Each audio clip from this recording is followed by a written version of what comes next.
Ngayon tahimik ka sa isyu ng pisis o ngayon naglaho na. Ang sabi ni Maharlika na bayaran ka na. Bilyones daw ang halaga, tanong namin sa'yo, totoo ba? Bakit ngayon tamimik ka? Sa hiring o kay tapang pa, pa-NBI ka pa. Sa bawat araw at gabi kami naghihintay.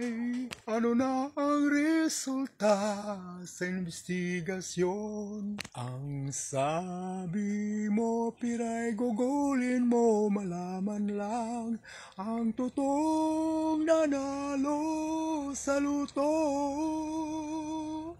Bakit ngayon naglaho na? Sambayan ay pinaasa.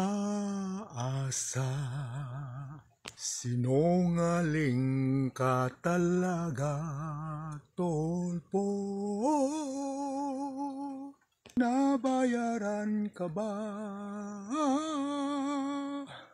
Bilyones ba ang halaga? Yan ang akusa ni Maharlika. O Tolpo, ikaw noon ay idol pa, ngayon ay hindi na.